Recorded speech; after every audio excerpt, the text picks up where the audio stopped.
Hattie College. How y'all doing out there? Here we're towards the end of the month, February.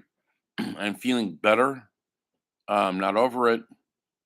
Been to the doctor twice on a ton of medication. I'm speaking better, but not perfect. I'll keep this short and brief. Here we are at the fifth week, I think. I'll be signing the fifth essay later this week. Hope you saw the assignments for this week. Your fourth essay on composers. Choose either Beethoven or Mozart. Here's a note on these papers. I'm almost done grading the second essay. It's taken me a little while because I've been ill. Sorry. I'll catch up this week. But what I'm looking for in these papers is not just a thumbnail sketch of a bio, where they were born, where they went to school. That's all boring. I want to know why they matter. Why does Shakespeare matter? Well, obviously why it matters is because of the plays he wrote. But why do they matter? And if you generalize too much, and you don't give enough details, you're going to lose points. I don't want general info. Like, here's the general information. His plays were enjoyed by many because they really liked them. Doesn't really say anything, does it? It was important to understand Hamlet because it was so enjoyable, or so real, or so human. Yeah, you need more explanation. What makes it real? What makes it human? Explain. Whenever you get into a corner, think of one word, why, and then try to analyze why.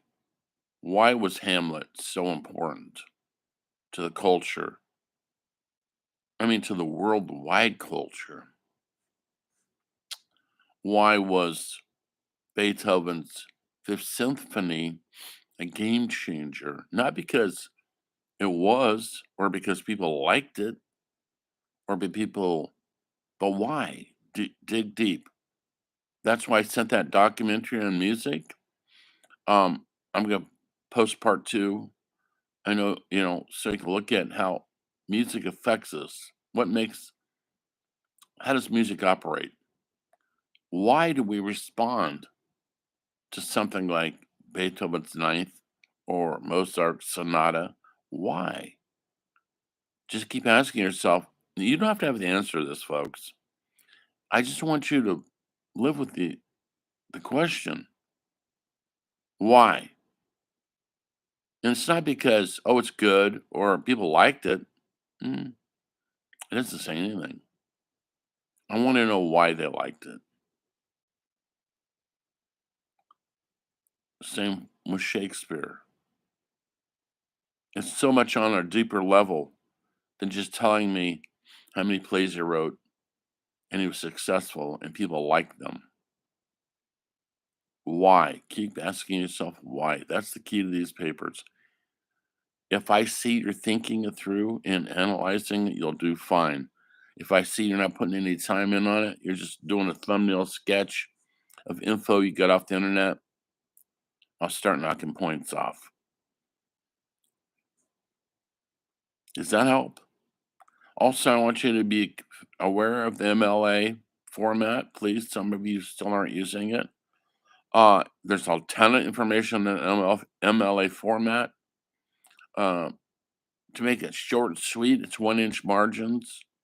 Double spaced is important. There's a running header at the top of every page that should have the name of the paper and the page number on every page. You don't need a title page, but if you want to put one, put one. Put your name, the course name, my name, the date, and the name of the paper. That's all you need to put. But at the end, if you use citations, and I hope you do, because you're getting your information from somewhere, um, even if it's the documentaries that I've posted, that's a citation. Um, it's called works cited. It's not called cited. It's not called bibliography. It's not called citations, references, none of that. It's called works cited. We do MLA in the humanities. Please stick to that. When I start, I'm not taking grades off that yet, but I'm going to sign the fifth essay this week, and by now you should start understanding the format. And formatting in these college papers is important. Your whole college career will be in these different formats, MLA, APA usually. Someone else might not care, but usually they do. And when you show up and it's in the proper format, you'll get the respect you deserve. Then, when they see you're thinking and analyzing and not just copying, pasting information from the World Wide Web, they'll give you even more credit that you deserve. Okay? Uh, that's just a brief thing on the papers. Please keep up with your journals, weekly journal from now until the end of the semester. Upload the journals the last week, not yet.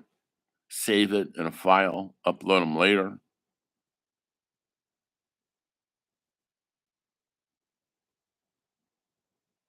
What else? Um, in your textbooks, we're around chapter 24 and 25. Going into 26, we're covering a lot of ground now. Things are moving fast. The age of enlightenment is on us, and it's causing some havoc in the world. We're now across the pond. We're in the new world, our world. Um, things are happening. We're operating now. The revolution is on. We're trying to come up with our own way of doing things. We're trying to come up with the Declaration of Independence. We're trying to come up with the Constitution.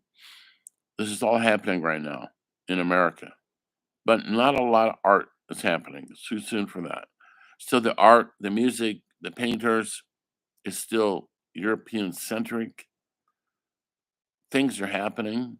There are writers starting to write in this country. Walt Whitman, the poet, um, because of the printing press, these poems are widely distributed. Poetry is very important in this time of this age of reason. Uh,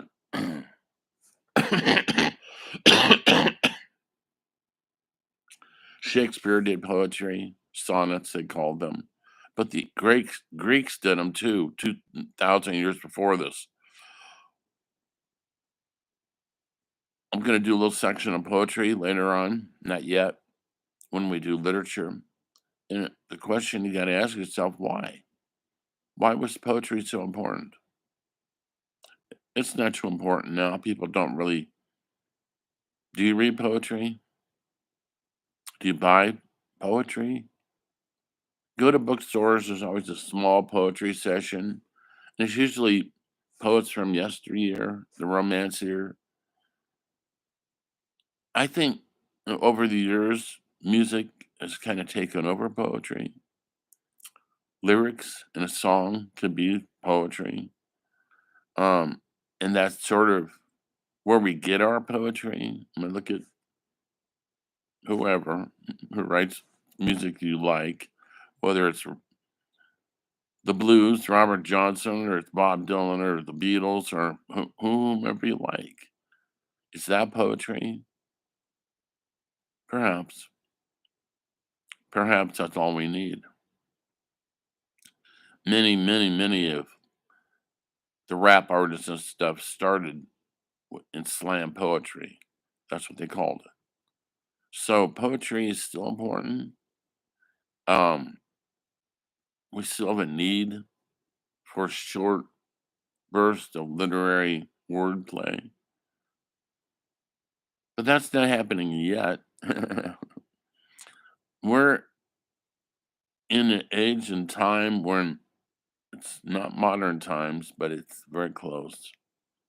We're coming into the 17th century, 18th century, I should say. And things are changing in the culture, the environment. The industrial age is coming around. We've got steam heat, we got flush toilets. People are inventing the first early, what looks like an airplane. It isn't, but they're thinking in these terms. Another thing to keep in mind about the papers, and this is really important. The last thing I say, because I'm starting to lose my voice. This is a humanities class. Please put, when you're writing about these people, Shakespeare or Mozart or whoever, Dutch artists, look at the society and the culture